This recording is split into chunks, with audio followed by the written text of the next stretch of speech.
Hello students, welcome to today's lecture. तो students, previous lecture में जो है हम लोगों ने देखा था कि रासायनिक समीकरणों को कैसे संतुलित किया जाता है, और वहाँ पे जो है हम लोगों ने इस पे रिलेटेड क्वेश्चंस भी किए थे, जहाँ पे मैंने आपको एक क्वेश्चन होमवर्क में भी दिया था।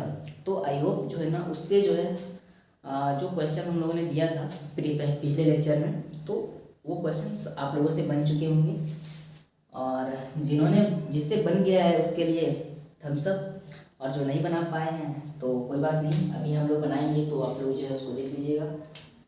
तो क्वेश्चन क्या था हम लोग का? क्वेश्चन था CO2 प्लस H2O, इससे बन रहा था C6H12O6 plus O2 plus H2O। ठीक है, तो अब क्योंकि हम लोग जो है ना रासायनिक अभिक्रिया ये चैप्टर है हमारा, तो यहाँ पे जो है ना हमको हर एक जो सूत्र जो भी हमारे पास में तत्व है उसका सूत्र याद होना जरूरी होगा। ठीक है, तो देखो ये जो सूत्र है ना C6H12O6, ये जो है ये किसका सूत्र है? ये ग्लूकोज का सूत्र है, ये ग्लूकोज का सूत्र है। तो आपको ये ध्यान में रखना है। ठीक है, अब देखो ये जो ग्लूकोज वाला जो संतुलन करने का क्वेश्चन है ग्लूकोज से रिलेटेड, इसमें जो है ना आपको इसी तरह से रिलेटेड क्वेश्चन दिया जाएगा, और अगर होगा तो यही क्वेश्चन एग्जैक्टली आपको दे सकता है। तो जहाँ पे ग्लूकोज वाला क्वेश्चन रहे उसमें आपको कैसा ट्रिक लगाना है, बिकॉज ये थोड़ा सा लेंथी हो जाता है। ठीक है, इसको सॉल्यूशन करने में थोड़ा सा टाइम ज़्यादा वेस्ट हो जाएगा, तो ऐसे क्वेश्चन में टाइम वेस्ट क्यों करें? वैसे 1 नंबर का ये क्वेश्चन है तो टाइम वेस्ट करके कोई फायदा है नहीं। तो यहाँ पे हम लोग इसको ट्रिक से ही बनाएंगे तो जल्दी भी बन जाए। तो कैसे बनेगा? तो वो देखिए, हमें यहाँ पे ग्लूकोज ही बताएगा कि इसको हम लोग जो है कैसे संतुलित करेंगे। तो देखो यहाँ पे अगर हम लोग देखें तो कार्बन यहाँ पे कितना है? 6 कार्बन है। ग्लूकोज में देखो कार्बन कितना है? 6 है। तो बेसिकली यहाँ हम लोग क्या कर देंगे? 6 लिख देंगे। ठीक है, देखिए हाइड्रोजन यहाँ कितना है? 12 हाइड्रोजन है, तो यहाँ पे हम लोग क्या करेंगे? 12 लिख देंगे। अब देखो ऑक्सीजन यहाँ पे कितना है? 6 है, तो हम लोग यहाँ 6 लिख देते हैं। ठीक है, और यहाँ भी ऑक्सीजन है तो यहाँ भी हम लोग क्या करेंगे? 6 लिख देंगे। अब देखो क्या ये सच में संतुलित हुआ है या नहीं, क्या ग्लूकोज हमको सही बताया या फिर गलत बताया, तो देखते हैं। इधर अगर हम लोग देखें कार्बन की संख्या कितनी है? 6 है। ऑक्सीजन की संख्या अगर देखें हम लोग तो हो गया 12 और 12 24 ऑक्सीजन हो गया। ठीक है, अब क्या बचा? हाइड्रोजन। हाइड्रोजन अगर देखें तो इधर कितना है? 24 हाइड्रोजन है। इधर भी देखें अगर हम लोग कार्बन की संख्या यहाँ पे 6 है। ठीक है, हाइड्रोजन अगर देखें हम लोग तो 12 और 12 24 हाइड्रोजन हो गया। ऑक्सीजन देखें अगर हम लोग तो यहाँ पे 6 और 12, यानी कि इधर हो गया 12 6 18, ठीक है ना, और 6 24, यानी कि ऑक्सीजन भी यहाँ पे हो गया 24। तो आप लोग यहाँ पे देख सकते हैं कि दोनों तरफ जो है ना हाइड्रोजन कार्बन और ऑक्सीजन की संख्या बराबर हो चुकी है, मतलब ये क्वेश्चन जो है संतुलित हो चुका है। तो ऐसे जो है ना आपको थोड़ा सा दिमाग लगा के भी क्वेश्चंस को सॉल्व करना होता है। जहाँ पे जो होता है ना कि कम टाइम लगना चाहिए वहाँ पे जो है स्टूडेंट ज़्यादा टाइम लगाते हैं। तो ये क्वेश्चन जो था आप लोग यहाँ पे देखें कि कितना जल्दी यहाँ पे सॉल्व हुआ, लेकिन कहीं जो है इसी क्वेश्चन को बनाने के लिए यहाँ पे जो है ज़्यादा टाइम वेस्ट किया जाता है। तो आपको ये सब ध्यान में रखना है। अब देखो ये तो हमारा होमवर्क का क्वेश्चन। अब आज हम लोग क्या क्या पढ़ने वाले हैं, तो हम लोग सबसे पहले ये देख लेते हैं। ये ट्रिक वाला जो है आपको ध्यान में रखना, ठीक, बिकॉज ये पूरा चांस है, यानी कि 99.9% चांस है कि ये जो है सीधा एग्जाम में जो आपको दिया जा सकता है। तो टुडेज लेक्चर, इस लेक्चर में हम लोग क्या पढ़ेंगे सबसे पहले वो हम लोग देख लेते हैं। तो यहाँ पे जो है ना हम लोग जो हमारा रासायनिक समीकरण को संतुलित करने वाला था, रासायनिक समीकरण का संतुलन उस पर हम लोग क्या करेंगे? क्वेश्चन प्रैक्टिस करेंगे। ठीक है, यहाँ पे हम लोग क्या करेंगे? इसका क्वेश्चन प्रैक्टिस करेंगे। दूसरा हम लोग यहाँ पे पढ़ेंगे कि रासायनिक अभिक्रिया कितने प्रकार की होती है। कितने प्रकार की होती है। तो आज के लेक्चर में बेसिकली हम लोग इन दो टॉपिक के बारे में देखेंगे। तो चलिए हम लोग शुरू करते हैं सबसे पहले कि जो है रासायनिक समीकरण को संतुलित करने वाला इसमें क्या क्या क्वेश्चंस और बचा हुआ है, बिकॉज कल के लेक्चर में जो है ना हम लोगों ने कुछ ही क्वेश्चंस का प्रैक्टिस किया था, तो आज बचे हुए क्वेश्चंस को देख लेते हैं। तो आपको है जो है सबसे पहले बनाना है, इसके बाद हम ट्राई करेंगे, ठीक है। तो जो है आपको क्वेश्चन दिया जाता है, सबसे पहला इजी क्वेश्चन ही है H2 + Cl2, इससे बन रहा है 2HCl। आई थिंक ये जो क्वेश्चन है हम लोग प्रीवियस लेक्चर में भी इसको बनाया था, तो देखिए और बनाइए इसको। इसका आंसर जो है आपको कमेंट सेक्शन में देना है, आपको जो है बनाने का प्रॉपर टाइम दिया जा रहा है, तो आपको जो है इसे संतुलित करना।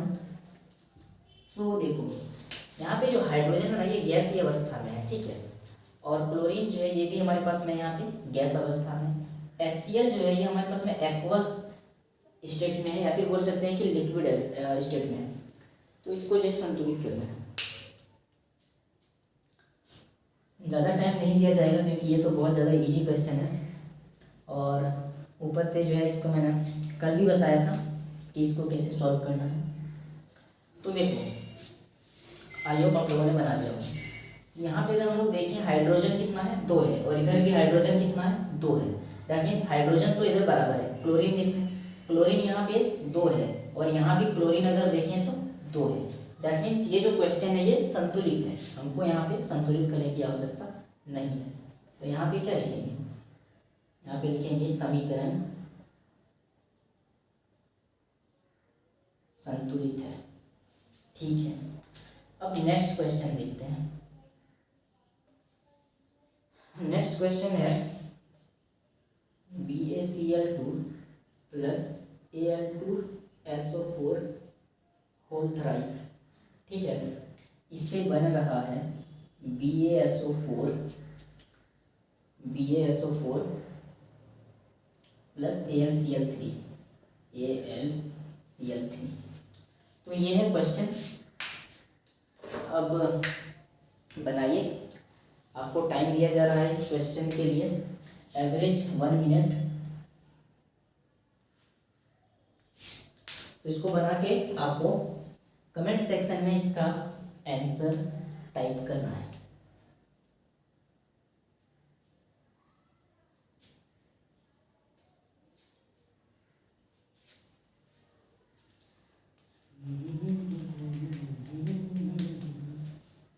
ये क्वेश्चंस जो है ना बहुत ज़्यादा इंपॉर्टेंट है, ऐसे क्वेश्चंस एग्जाम में आपको पूछा जा सकता है। तो इसीलिए मैं जितने भी क्वेश्चंस आपको प्रैक्टिस करा रहा हूँ वो सभी इंपॉर्टेंट है, और कहीं ना कहीं जो है इसको एक बार ना एक बार एग्जाम में पूछा जा चुका है इसको। तो आपको ये सब ध्यान में रखना है। मैं यहाँ पे ऐसा कोई भी क्वेश्चन नहीं करा रहा हूँ जो कहीं और से लिया गया है। सब क्वेश्चन जितना भी करा रहा हूँ वो कहीं ना कहीं एग्जाम में पूछा ही गया है। तो चलिए देखते हैं, आई होप आप लोगों ने बना लिया होगा इसको। तो देखो यहाँ पे अगर हम लोग देखें बेरियम, ये जो है ना BaCl2, ठीक है ना, आपको मैंने अभी बोला, चूँकि हम लोग रासायनिक अभिक्रिया पढ़ रहे हैं तो इसमें आपको जो है ना हर एक जो है यौगिक की यहाँ पे जो है फॉर्मूला या फिर सूत्र याद करना आपको जरूरी है। तो मैं अभी आपको इन सब का सूत्र भी बता दूंगा। तो देखो सबसे पहले हम लोग इसको संतुलित करते हैं। यहाँ पे अगर देखें बेरियम यहाँ पे कितना है 1 है, यहाँ भी 1 है, यानी कि बेरियम संतुलित है। अब क्लोरीन को देखते हैं, यहाँ पे 2 है और यहाँ पे 3 है, ठीक है। अच्छा एल्युमिनियम को देख लेते हैं, इधर 2 है लेकिन इधर 1 है, ठीक है। अगर हम लोग यहाँ पे 2 लगा देंगे तो इधर एल्युमिनियम 2 हो गया, इधर 2 हो गया, यानी एल्युमिनियम तो यहाँ पे बराबर हो गया। क्लोरीन अगर देखें तो यहाँ पे 6 क्लोरीन हो गया, ठीक है, 3 नहीं 6 क्लोरीन हो गया। तो यहाँ पे अब हम लोग क्या करेंगे 3 लगा देंगे, ठीक है, यानी कि यहाँ पे क्या हो गया 6 क्लोरीन हो गया। लेकिन बेरियम यहाँ पे कितना हो गया 3 हो गया, और इधर 1 है। तो अब बेरियम को बराबर करने के लिए हम लोग इधर भी क्या करेंगे 3 लगा देंगे। तो यहाँ पे अब बेरियम बराबर हो चुका है, क्लोरीन यहाँ पे दोनों तरफ बराबर हो चुका है, एल्युमिनियम भी यहाँ दोनों तरफ बराबर हो चुका है। बचा है यहाँ हमारे पास में SO4 होल थ्राइस, यानी कि यहाँ पे हमारे पास में कितना है 3 SO4 है, और इधर भी देखें तो 3 SO4 है, यानी कि ये भी हमारा क्या हो गया, संतुलित हो गया। तो जो है इस प्रकार से क्वेश्चन को सॉल्व करना होता है, आपको एक एक करके जो है ना डिटेल में सॉल्व करना। और अगर आपको कहीं सेल्फली डाउट होता है कि आप लोगों ने संतुलित तो कर लिया लेकिन आपको फिर भी कहीं ना कहीं डाउट हो रहा है, तो आप उसको रीचेक कर सकते हैं। कैसे रीचेक करेंगे, देखो यहाँ पे बेरियम 3 है, बेरियम 3, क्लोरीन 2, क्लोरीन कितना हो गया 6, क्लोरीन कितना हो गया 6 हो गया, एल्युमिनियम यहाँ पे 2 है, यहाँ पे एल्युमिनियम 2 है, SO4 यहाँ पे 3 है, 3 SO4 यानी कि संतुलित हो गया। ठीक है, अब देखते हैं नेक्स्ट क्वेश्चन क्या है। तो नेक्स्ट क्वेश्चन दे रहा हूँ मैं आपको Na+H2O, ठीक है, और इससे बन जो रहा है वो है NaOH+H2। तो इसको जो है बनाना है, तो बनाइए इसको। मैंने यहाँ पे एक बार लिख देता हूँ कि जो सोडियम होता है ये लिक्विड होता है, ठीक है, सॉरी सोडियम जो होता है ये सॉलिड स्टेट में होता है, और H2O यानी कि वाटर जो होता है वो एक्वस में होता है, ठीक है। सॉरी, एक आपको ध्यान रखना, जो वाटर होता है ये लिक्विड स्टेट में होता है, एंड NaOH जो होगा वो एक्वस स्टेट में होगा, और जो हाइड्रोजन होता है वो गैसीय स्टेट में होता है। तो जब तक आप इसको बनाइए, मैं जो है इन सब का यहाँ पे फॉर्मूला लिख देता हूँ, ठीक है। और ये फॉर्मूला आपको सभी को याद रखना है, बिकॉज ऑब्जेक्टिव में जो है ना इसके बारे में आपको सीधा क्वेश्चन दे सकता है। क्वेश्चन किसे दे सकता है कि एल्युमिनियम क्लोराइड का सूत्र बताएं, तो आपको एल्युमिनियम क्लोराइड का सूत्र पूछा जा सकता है, या फिर बेरियम क्लोराइड का फॉर्मूला पूछा जा सकता है, या फिर एल्युमिनियम सल्फेट का पूछा जा सकता है, बेरियम सल्फेट का, ठीक है। तो यहाँ पे फॉर्मूला आपको जो है याद रखना जरूरी होता है, ठीक है। तो मैं जो है यहाँ पे लिख देता हूँ नीचे फॉर्मूला वगैरह, BaCl2, इसको बोला जाता है बेरियम क्लोराइड, ठीक है। फिर Al2SO4 होल थ्राइस, इसको बोला जाता है एल्यूमिनियम सल्फेट, एल्युमिनियम सल्फेट। फिर देखते हैं BaSO4, इसको बोला जाता है बेरियम सल्फेट, ठीक है। फिर देखते हैं AlCl3, इसको बोला जाता है एल्यूमिनियम क्लोराइड। अब देखते हैं H2O, ये होता है बेसिकली जल का फॉर्मूला, ठीक है, या फिर इसको हम लोग पानी भी यहाँ पे बोल सकते हैं। अब है NaOH, इसको बोला जाता है सोडियम हाइड्रोक्साइड,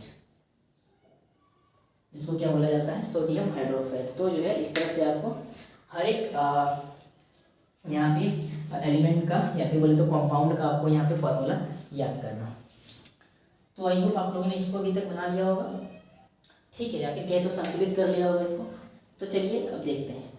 तो अगर हम लोग इधर देखें तो यहाँ पे सोडियम 1 है, यहाँ भी सोडियम 1 है, ठीक है। अब अगर इधर हम लोग देखें तो हाइड्रोजन जो है यहाँ पे 2 है, ठीक है, यहाँ पे हाइड्रोजन कितना है 3 है। ऑक्सीजन अगर देखें तो ऑक्सीजन तो दोनों तरफ 1-1 है।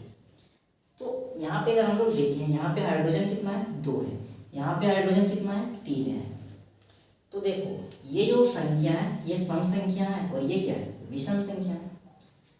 तो ये दोनों यहाँ पे अगर हम लोग देखें तो कोई भी संख्या अगर हम लोग यहाँ पे पुट करेंगे तो दोनों इक्वल होना पॉसिबल नहीं हो पाएगा, ठीक है।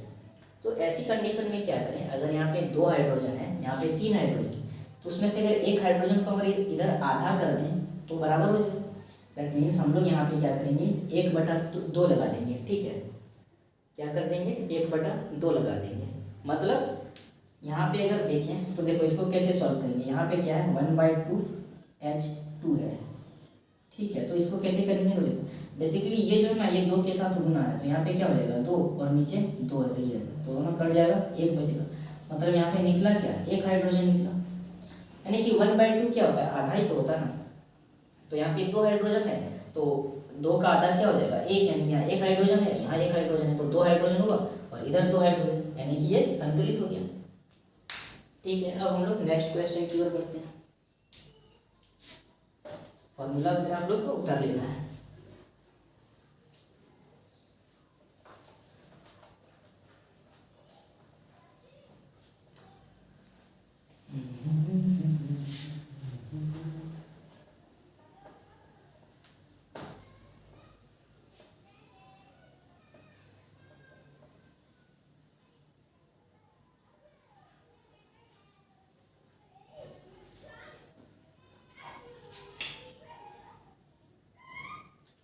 अब हम लोग यहाँ पे देखते हैं next question.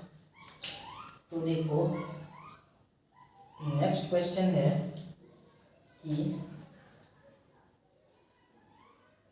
BaCl2 plus Na2SO4 इससे बन रहा है BaSO4 प्लस NaCl। तो अब इसको जो है संतुलित करना है। इसके लिए आपको टाइम दिया जाता है 45 सेकेंड। बिकॉज ये क्वेश्चन तो थोड़ा सा इजी लग रहा है, और आई थिंक मैंने इससे रिलेटेड क्वेश्चन जो है अभी तुरंत ही कराया है पहले वाले स्लाइड में। तो जो है आपको समझ में आ रहा होगा यहाँ पे क्या करना है।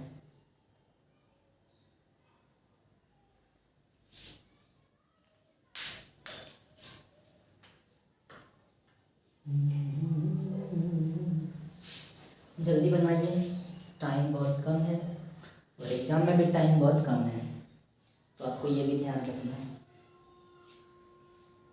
हालांकि मैंने जो है सिलेबस थोड़ा सा लेट स्टार्ट किया है, तो मैं जो है ना अभी प्रॉपर फोकस करूँगा 10th के साइंस में, जितना हो सके आपके चैप्टर को कंप्लीट करूँगा। तो चलिए अब देखते हैं, आई होप आप लोगों ने इसको बनाया होगा। तो देखो यहाँ पे अगर हम लोग देखें तो यहाँ पे बेरियम 1 है, इधर भी बेरियम 1 है, दैट मीन्स इसको छोड़ दो। क्लोरीन 2 है, इधर क्लोरीन 1 है, ठीक है। तो यहाँ पे हम लोग क्या करते हैं 2 लगा देंगे, तो 2 क्लोरीन हो गया, इधर भी 2 क्लोरीन हो गया। सोडियम अगर देखें तो यहाँ पे 2 है, यहाँ भी सोडियम 2 हो गया। SO4 यहाँ पे 1 है, SO4 यहाँ पे 1 है, ये भी क्या हो गया संतुलित हो गया। ठीक है, नेक्स्ट क्वेश्चन देखते हैं आप। नेक्स्ट क्वेश्चन है NaOH प्लस HCl, और इससे बन क्या रहा है NaCl plus H2O, NaCl plus H2O। Formula फिर से मैंने कहा आपको याद रखना पड़ेगा। ये क्या है BaCl2, इसका हम लोग पहले लिखा दिया आपको, ठीक है। बेरियम क्लोराइड, Na2SO4 सोडियम, ये सल्फेट होता है, ठीक है, सोडियम सल्फेट। फिर अगर हम लोग इसको देखें बेरियम सल्फेट हो गया और सोडियम क्लोराइड, NaCl क्या होता है सोडियम क्लोराइड।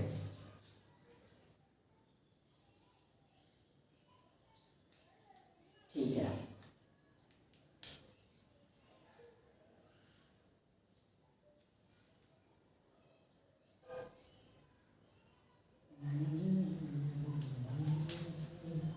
चलिए देखते हैं, आई होप आप लोगों ने इसको भी बना लिया होगा। तो देखो यहाँ पे सोडियम कितना है 1 है, यहाँ पे भी 1 है, OH 1 है।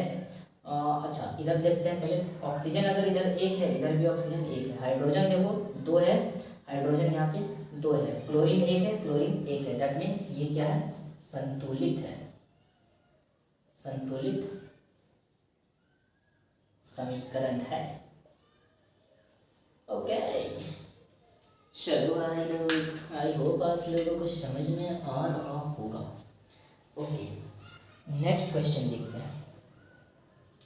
नेक्स्ट क्वेश्चन जो है ये है CO प्लस H2, और इससे बन क्या रहा है CH3OH, ये O है, ओके ठीक है O है। इसके लिए आपको दिए जाते हैं 40 सेकेंड। तो आपको जल्दी से बनाना है, कमेंट में इसका आंसर टाइप करना है। या फिर अगर आप लोग इस पूरे को यहाँ पे टाइप नहीं कर सकते हैं तो आप बस इतना लिख के जो है कमेंट में बता दीजिए कि आप लोगों ने कितना कितना नंबर यहाँ पे बिठाया है। जैसे कि हम लोगों ने यहाँ पे क्या बिठाया, सिंपल यहाँ पे 2 बिठाया है, तो आप लोग कमेंट सेक्शन में सिर्फ यहाँ पे 2 भी लिख सकते हैं। और किसके आगे जो है लिखे हैं वो लिखना है, ठीक है। जैसे कि सोडियम के आगे 2 लिखा है तो आपको Na इक्वल टू क्या करना है, 2 करना है।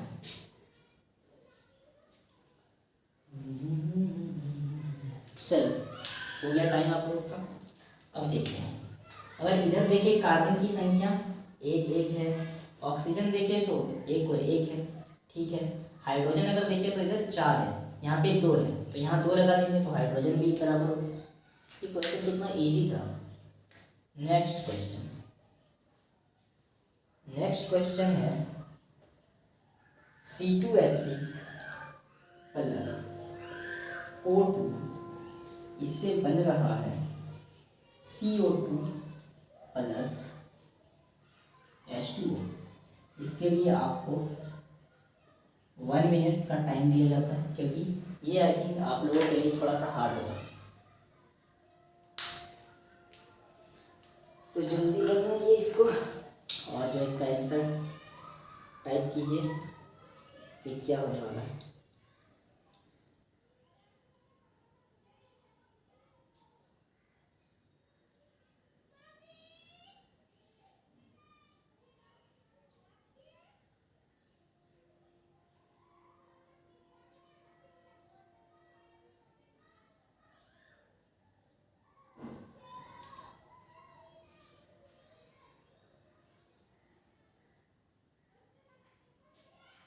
तो चलिए देखते हैं, आई होप आप लोगों ने इसको जो है बना लिया होगा। तो बिना टाइम वेस्ट किए हुए हम लोग इसको भी बनाते हैं। तो देखो यहाँ पे क्या करना है, यहाँ पे जो कार्बन की संख्या है वो क्या है, 2 है, ठीक। और यहाँ पे कार्बन की संख्या कितनी है, 1 है, ठीक है। हाइड्रोजन देखो यहाँ पे 6 है और हाइड्रोजन यहाँ पे देखें तो 3 है, तो अगर हम लोग यहाँ पे 3 लगाते हैं तो हाइड्रोजन बराबर हो गया, ठीक है। अगर हम लोग यहाँ पे कार्बन देखें तो 2 है, तो अगर यहाँ पे 2 लगाएं तो कार्बन बराबर हो गया। अब बचता है हमारे पास में क्या, ऑक्सीजन। तो अगर हम लोग इधर देखें तो यहाँ पे 4 ऑक्सीजन है और इधर 3 ऑक्सीजन है, दैट मीन्स यहाँ पे कितना हो गया, टोटल 7 ऑक्सीजन है, ठीक है ना। ऑक्सीजन यहाँ पे कितना है, 7 है, लेकिन यहाँ पे 2 है, तो हम लोग 2 को यहाँ पे क्या लिखे कि 7 आएगा, तो ऐसा पॉसिबल नहीं है। अगर 5 रखेंगे तो 10 होगा, 4 रखेंगे तो 8 होगा, 3 रखेंगे तो 6 होगा, ठीक है ना। 6 रखेंगे तो 12 ऑक्सीजन हो जाएगा, मतलब कोई भी अगर हम लोग यहाँ पे वैल्यू पुट करेंगे तो ऑक्सीजन यहाँ पे 7 तो आना है नहीं। तो हम लोग यहाँ पे क्या करेंगे, ये जो ऑक्सीजन यहाँ पे 7 है ना, तो इसको यहाँ पे लिखेंगे और इसको 2 से क्या कर देंगे, डिवाइड कर देंगे, ठीक है। तो आएगा बेसिकली वही, कैसे, तो देखो यहाँ पे ये यहाँ पे मल्टीप्लाई होगा, सेम वही जैसे जो हम लोगों ने पिछले स्लाइड में देखा था।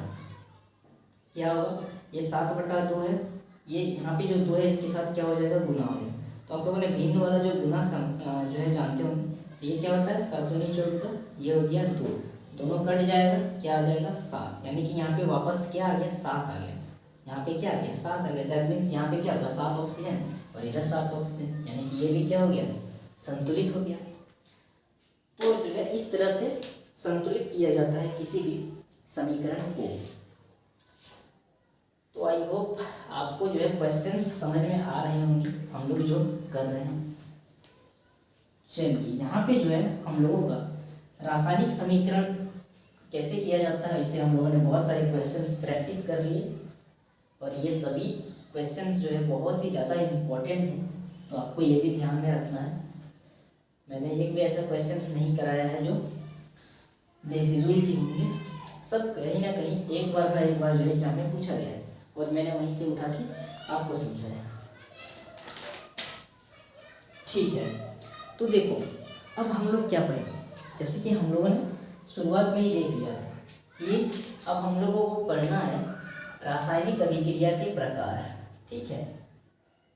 क्या पढ़ेंगे, रासायनिक अभिक्रिया के प्रकार।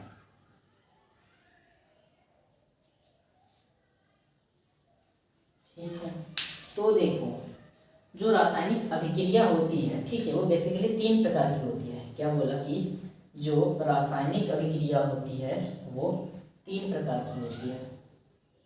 ठीक है, रासायनिक अभिक्रिया 3 प्रकार की होती है। कौन कौन सी होती है देखते हैं। देखो पहली जो रासायनिक अभिक्रिया है वो है संयोजन अभिक्रिया। ठीक है, उसका नाम क्या है? संयोजन अभिक्रिया। पहली अभिक्रिया क्या है? संयोजन अभिक्रिया। दूसरी अभिक्रिया है वो है वियोजन अभिक्रिया। ठीक है, वियोजन अभिक्रिया। और तीसरी अभिक्रिया का नाम है विस्थापन अभिक्रिया। विस्थापन अभिक्रिया। तो यहाँ पे रासायनिक अभिक्रियाओं के कितने प्रकार हैं? 3 प्रकार। क्या क्या है? संयोजन अभिक्रिया, वियोजन अभिक्रिया और विस्थापन अभिक्रिया। तो अब हम लोग इन तीनों को डिटेल में समझेंगे कि संयोजन अभिक्रिया क्या होती है, वियोजन क्या होती है और विस्थापन क्या होती है। ठीक है, तो देखो यहाँ पे संयोजन अभिक्रिया यहाँ पे लिखा हुआ, मतलब कहीं ना कहीं ये नाम से ही स्पष्ट है। यहाँ पे क्या होगा? संयोजन होगा। दैट मीन्स यहाँ पे कहीं ना कहीं जुड़ने वाला कुछ केस होगा। तो चलिए देखते हैं। तो देखो यहाँ पे हम लोग क्या किए, 2 अभिकारक ले लिए। ठीक है, ए और बी। उससे हम लोग देखते हैं कि हमारे पास में एक उत्पाद बना सी। क्या देखने को मिला? 2 अभिकारक लिया बट यहाँ पे उत्पाद केवल एक ही बना। ठीक है, कैसे और समझते हैं। जैसे कि देखो हम लोगों ने लिया H2 और O2, यहाँ पे 2 अभिकारक लिया। इससे जो होता है ना 2H2O बनता है। ठीक है, यानी कि यहाँ पे क्या बन गया? जल। अभिकारक तो 2 थे लेकिन उत्पाद यहाँ पे क्या बना? एक ही बना। मतलब ये दोनों अभिकारक आपस में कहीं ना कहीं जुड़ गए और एक उत्पाद बनाया। ठीक है, तो बस ये क्या कहलाता है? संयोजन अभिक्रिया कहलाती है। ठीक है, जहाँ पे 2 अभिकारक आपस में मिल करके क्या करता है? एकल उत्पाद का निर्माण करता है। क्या कहलाती है? संयोजन अभिक्रिया कहलाती है। तो इसका परिभाषा क्या लिखेंगे? परिभाषा हम यहाँ पे लिखेंगे 2 या 2 से अधिक अभिकारक या फिर पदार्थ या फिर क्रियाकारक। ठीक है, एक ही मीनिंग, मतलब तो एक ही है बट इसके वर्ड अलग अलग। क्या बोला? 2 या 2 से अभिकारक या पदार्थ या क्रियाकारक आपस में अभिक्रिया करके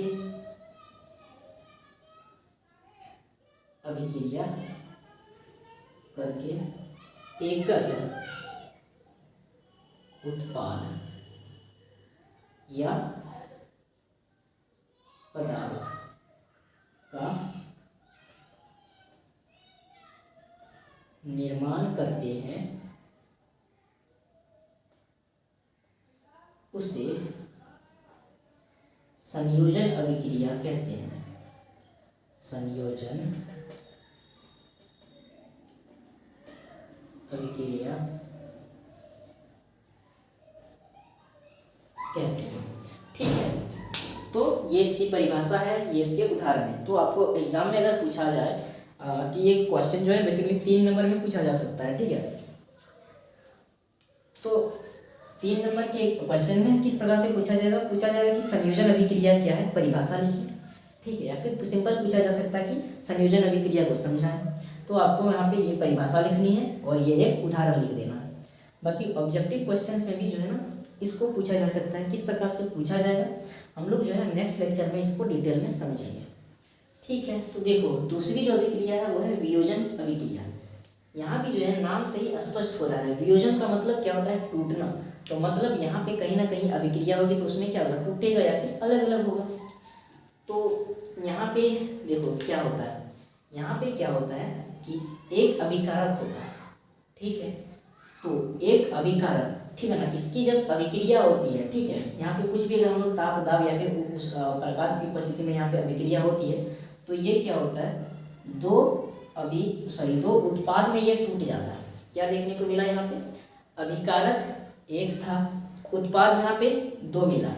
अभिकारक एक था बट उत्पाद दो मिला, यानी कि एक अभिकारक टूट करके दो उत्पाद बनाया, तो इसे क्या कहेंगे, वियोजन अभिक्रिया। ठीक है, तो अगर हम लोग जो है इसके कुछ एग्जाम्पल्स देखें तो उसके एग्जाम्पल जैसे कि हो जाएंगे हमारे पास में 2AgCl। ठीक है, ये क्या होता है, जब इसकी अभिक्रिया होती है H का मतलब यहाँ पे क्या है कि प्रकाश की उपस्थिति में। ठीक है, तो जब ये प्रकाश की उपस्थिति में अभिक्रिया करती है तो यहाँ पे क्या बनता है, Ag+Cl2 बन जाता है। ठीक है, तो यहाँ पे हम लोग देखते हैं कि अभिकारक तो केवल एक ही था, लेकिन हमको यहाँ पे दो उत्पाद देखने को मिला। ठीक है, तो इसे क्या कहते हैं, वियोजन अभिक्रिया कहते हैं। ठीक है ना, ठीक है, तो आई होप आप लोगों को ये समझ में आया होगा। तो इसकी परिभाषा अब हम लोग लिखेंगे।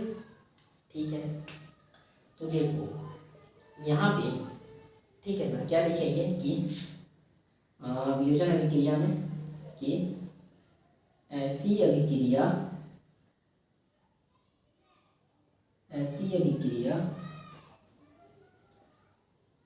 जिसमें एकल पदार्थ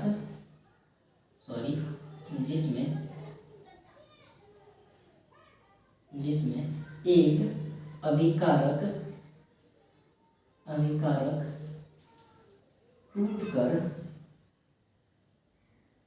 टूटकर दो या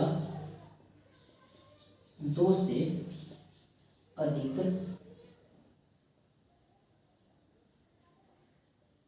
उत्पाद का निर्माण करते हैं,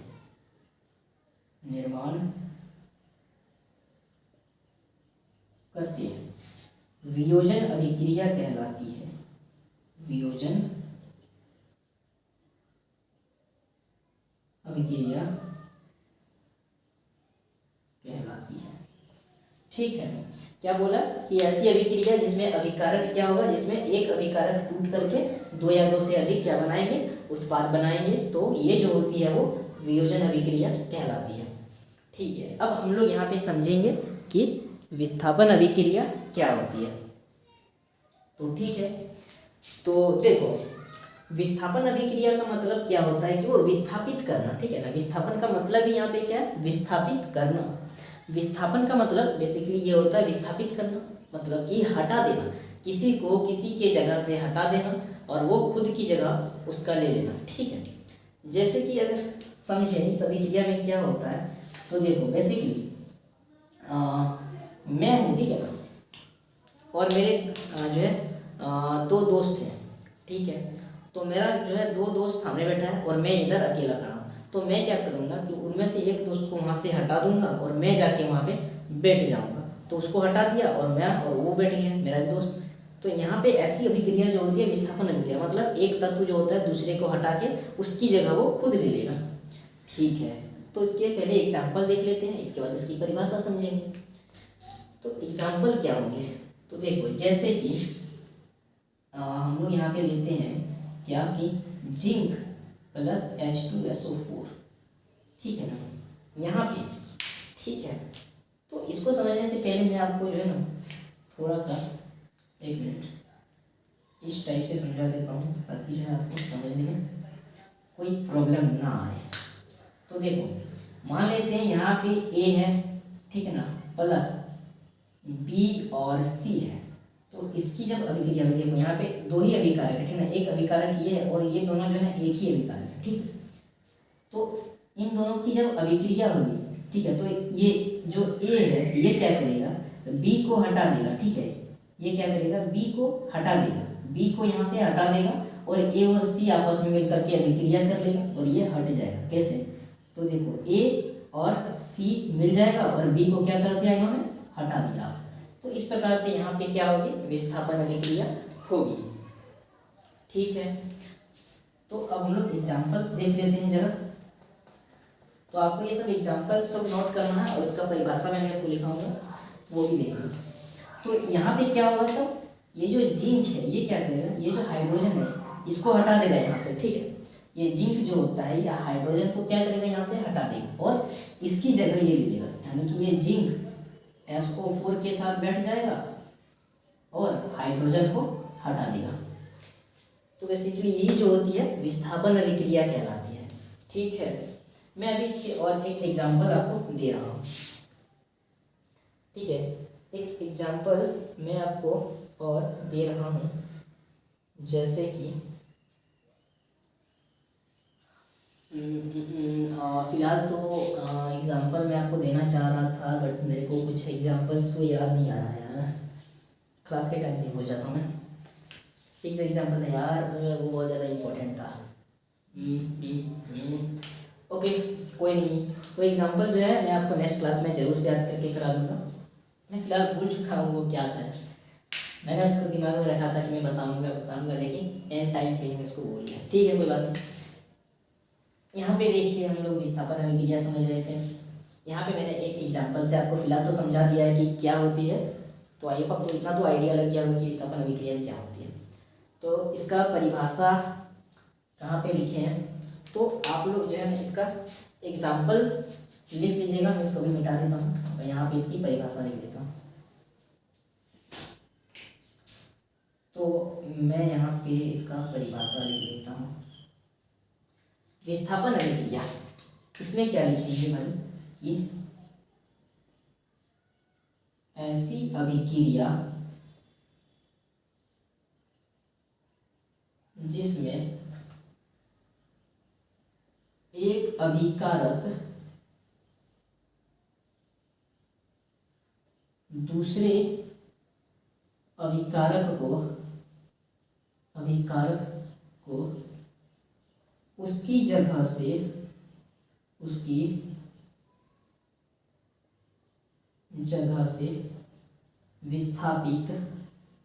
विस्थापित कर दे और उसकी स्थान खुद ग्रहण कर ले,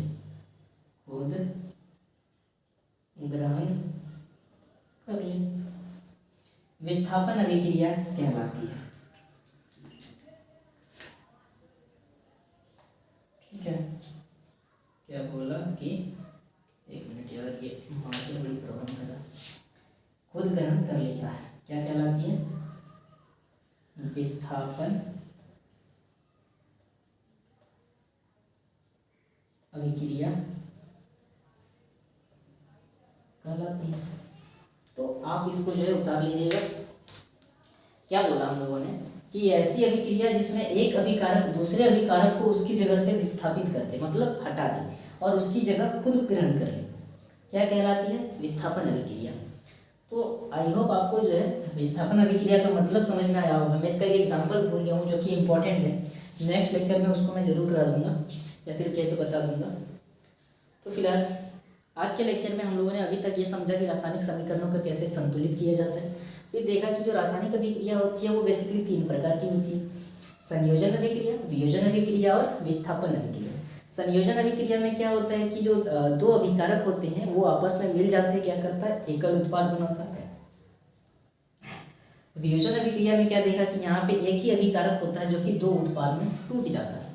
फिर विस्थापन में क्या होता है कि एक अभिकारक जो होता है दूसरे अभिकारक को हटा करके उसकी स्थान ले लेता है। तो आई होप जो है आपको आज का ये जो लेक्चर है वो समझ में आया होगा। अगर समझ में आता है तो वीडियो को एक लाइक करो, चैनल सब्सक्राइब करो, एक कमेंट भी कर दो। और हाँ, जितने भी मैंने आपको क्वेश्चंस करा रहे थे उसका कमेंट तो आपको ज़रूर करना है, ठीक है। और अगर आपको क्लास से रिलेटेड कोई भी डाउट होता है, व्हाट्सएप पे चैनल ग्रुप बना हुआ है, लिंक डिस्क्रिप्शन में दे दिया है, जाके देखिए और डाउट पूछिए। फिलहाल अगर आप चाहते हैं कि मैं लाइव क्लास में पढ़ाऊँ तो 50 सब्सक्राइबर्स हमारे पास में होने वाले हैं। कंप्लीट बहुत ही कम है तो कंप्लीट कराइए, क्योंकि 50 सब्सक्राइबर्स से अगर कम होता तो लाइव का ऑप्शन ही नहीं देता वहाँ पे, ठीक है, यूट्यूब वाले।